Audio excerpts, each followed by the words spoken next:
Hello. I guess this is a preface, or something. So I'd like to do clear content every now and again, since that's interesting to me. But I figured I'd do it with a kind of commentary, and a why behind what I'm doing, since 1. I am not good at Arknights, and 2. I think that it's overall more engaging to explain my thought process behind the decisions I make, the operators I choose, etc., rather than just having the clear itself without much behind it. If that sounds interesting, maybe stick around. So going over the team, I have Tin Man here as the main damage dealer for pretty much everything on the map. His skill 2's reach will be instrumental in dealing with the hordes of enemies that are going to be everywhere.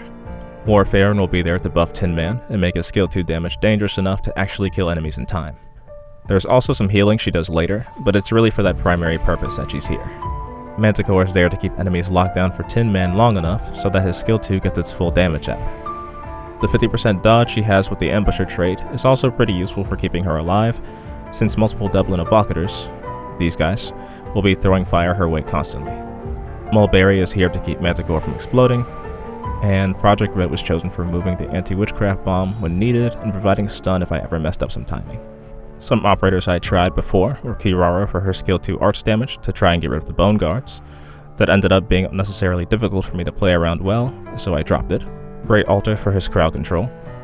I quickly decided against this as I had to constantly contend with taunt from Bone Guards that just made using his range feel incredibly annoying. Vicadino for the same reasons as Red. I ended up picking Red for her faster redeploy and instant stun. Leonhardt for his excellent crowd control. He was substituted only because I wanted to cut as many operators as possible, and Tin Man had more potential damage in a more convenient radius. And Philae and Valarquin for necrosis damage, to try and wipe out the Bone Guards early. That didn't work all that well, and needed too many bodies, so I scrapped that. It's also the attempt that made me realize that fighting the map head-on like I was trying to originally was a horrible idea. A big change I made to get this to work was getting Tin Man's skill 2 to Mastery 3. He goes from dealing 80% of his attack as arch damage per second, all the way to 110. This made it so that I could feasibly remove Leonhardt and get much more out of Warfarin's buffing from each alchemical unit. With all that explanation of my choices out of the way now, we'll look at the actual clear. I'll try and keep it sped up as there's a lot of low intensity moments.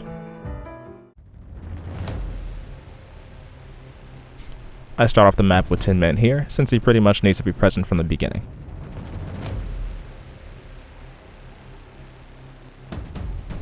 Manticore goes down next. In my experience, it's best to get these two out first, since it makes the first Bloodborne spawn that pops up easier to kill. I had a few Warfarin and Tin Man starts where it would just be too fast, since Warfarin and Tin Man can't be at their best so early on. I wanted to also note here that I generally wait for enemies to be around this tile here or further to get the best range for Tin Man's skill 2. Activating a tile earlier results in a suboptimal placement that lets enemies in more easily, especially later. And here Mulberry goes down of course to keep Manticore alive.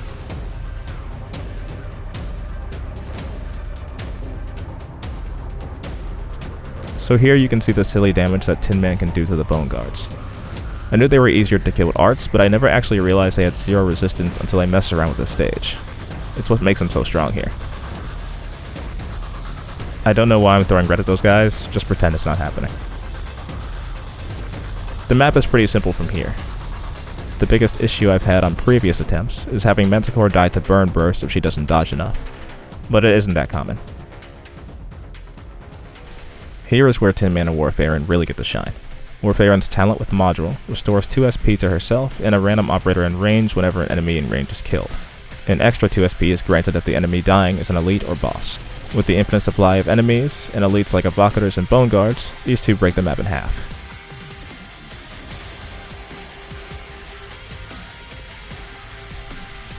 I don't manage Ursula well here like I should, so Mulberry goes down. But the elemental threat is more or less gone, so it's fine. From here, the map is pretty much wash, rinse, and repeat for a good while. Tin Man and Warfarin keep doing their thing and killing Bloodborne spawn and Ursula over and over again, while I have Red slowly guide the anti-witchcraft bombs over.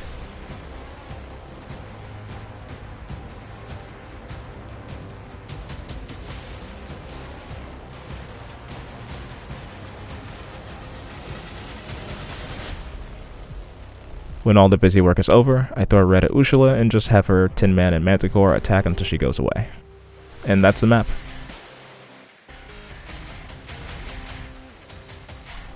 I haven't tried to do many clears like this, so it was interesting to attempt to find the best fits for the job out of what I had.